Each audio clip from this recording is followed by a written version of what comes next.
Oh my God. Oh! That's some good coffee, God. Hello everybody. Today we're gonna make a delicious cup of coffee. Welcome to the channel. This is not the Martha Stewart show, so you're not gonna get any of that happy-go-lucky fake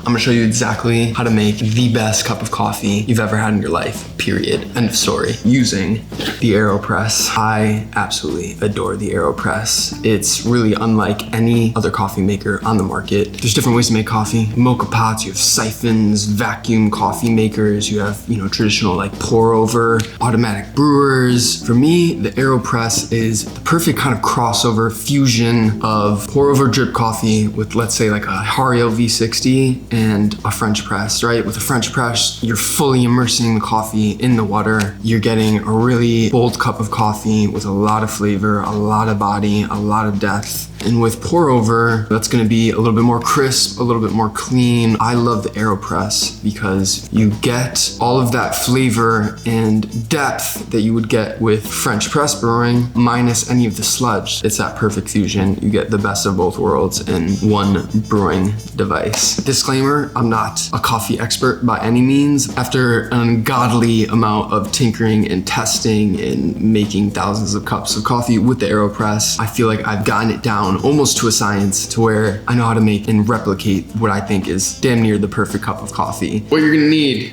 you're gonna need a grinder, kind of important. You need to grind your coffee unless you're one of those people that buys pre-ground coffee, in which case I don't really like you. You're gonna need, shocker, you're gonna need coffee.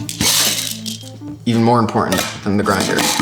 You're gonna need an Aeropress. Get yourself an Aeropress. Get yourself the Fellow Prismo attachment. As they say, it gives your Aeropress superpowers. You need this in your life. If you use an Aeropress, you absolutely need one. If you don't have an Aeropress, you need to get an Aeropress. Something to boil water with. I have this $150, because I have a problem, I have an addiction to coffee. I have this $150 electric kettle. That's unnecessary. Don't need that. You could literally just use a pot and water. You're gonna need water. And the most important part, actually, you're gonna need a scale. Scale is very important. It allows you to recreate that perfect cup of coffee. You get to weigh out your coffee, weigh out your water, get the ratio just dialed in just right. Get yourself a scale. It's like 12 bucks on Amazon. Don't be cheap, get a scale. There's something called the golden ratio. And the golden ratio of coffee to water is 1:18. That's whatever the they're called, the coffee guild determined to be the perfect ratio of coffee to water. But that's not for everybody. Me personally, I like a 1:13 ratio. So today, what I'm gonna do is I'm gonna brew 23 grams of coffee to 299, we'll just round it off to 300 grams of water. That's personally what I found I like. I like a more intense, more rich cup of coffee, so I use more coffee than most people will use. After you add 23 grams of ground coffee to the Aeropress, it's only going to be able to hold 275 grams of water before it starts to tip over the sides. So what we're gonna do is we're gonna grind 23 grams of coffee, we're gonna add it to our Aeropress, add 275 grams of water to the Aeropress, let it brew for a few minutes, and then we're just gonna add 25 grams of water to the finished product after we're done brewing to kind of dilute it down a little bit, get us to 300 grams total of liquid. So you end up with a 1:13 ratio. That's what I like. Enough blabbering. Let's make the greatest cup of coffee, shall we? First thing you gotta do, boil your water. We're gonna do 23 grams of coffee, so let's weigh that out. 23 grams on the dot. For reference, using the Baratza Encore, I typically go on coarser side of things, 22 to 24 ticks. So let's just call it 23. We'll do 23 ticks. Coffee goes in. So it's not quite medium, it's not a fine grind for sure. It's something closer to a French press grind, I would say, but not quite as coarse. Somewhere in the middle between what you would use for pour over V60 brewing with a Hario and French press. You're gonna take your Aeropress, you're gonna take your Fellow Prismo attachment. You gotta get this, I'm dead serious. You're gonna put your paper filter in, screw that up. Nice and tight, make sure it's tight, seriously. We're gonna put our coffee in. Easy peasy. All right, the bloom, 30 seconds. Typically with your bloom, you're gonna do double whatever your coffee is. So we have 23 grams of coffee in here, meaning we're gonna bloom with 50 grams of water. We'll just round up. Scale, tare it. So we're at 0 on the scale. There's a little timer. We're gonna add our water, our 205 Fahrenheit water, 50 grams of it. We're gonna start our timer, allow that CO2 to escape for 30 seconds. After that 30 seconds is finished, we're gonna add the remaining 225 grams of water, and we're gonna let the coffee brew for 2 minutes. We're gonna then press the coffee for about 30 seconds. So our total brew time is gonna be 3 minutes. And for me, I've tried 2 minutes, I've tried 2.5, I've tried 1 minute brews, I've tried 4 minute brews. For me, I like 3 minutes, no matter the coffee I'm using. But again, you can go back and you can brew for longer, you can brew for a shorter period of time, and you're gonna get a different tasting cup of coffee, depending on the coffee you're using. All right, our water is at 205. Let's start the bloom. Start our timer. There we go. So we got 50 grams of water inside of the Aeropress. Give it a little swirl. We're coming up on 30 seconds. So right now, you can literally see it happening. The CO2 is escaping from the coffee. We're at 30 seconds. I'm just gonna add the rest of the water. Get it close to the top. We're gonna be at 275 grams. Bam.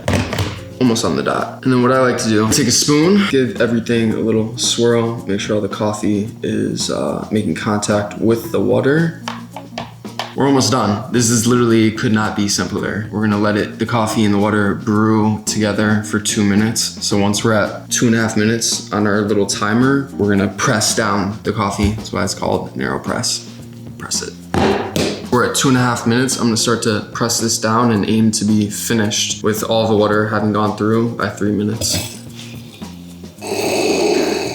Take this cup, put it on your scale, tare it. So we're back at 0, and just add 25 grams of water, of hot water, to your freshly brewed coffee.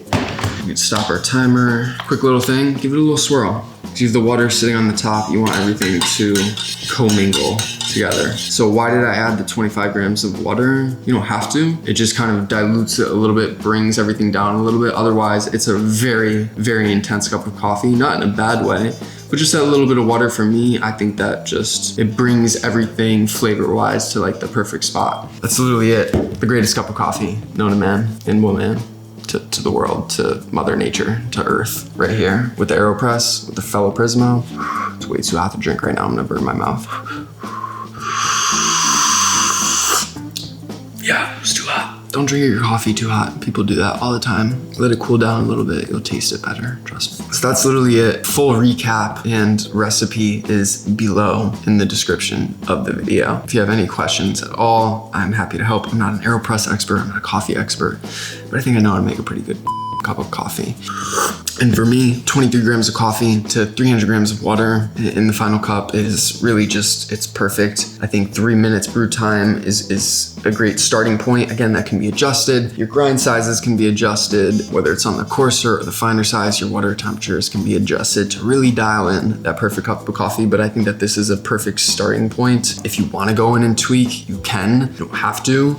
I mean, just following this recipe produces a gorgeous cup. I don't think it does. It produces a gorgeous, delicious, tasty cup of coffee. You should definitely pick up an Aeropress if you don't have one. Pick up a Fellow Prismo. I'm not bashing any of the other coffee makers on the market. I love my Hario V60, but I think there's just something special about the Aeropress. The depth of flavor, it really is the perfect marriage between brewing with a French press and doing pour over coffee. It's like right in the middle, in that perfect sweet spot. So if you enjoyed the video, give it a thumbs up. If you wanna see more coffee videos, let me know in the comments.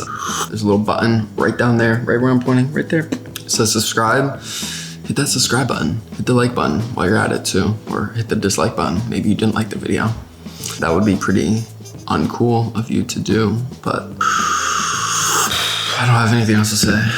Make this. Oh my God. Oh, that's some good coffee. God. Oh, it's so good. Oh, I need it. I need more of it.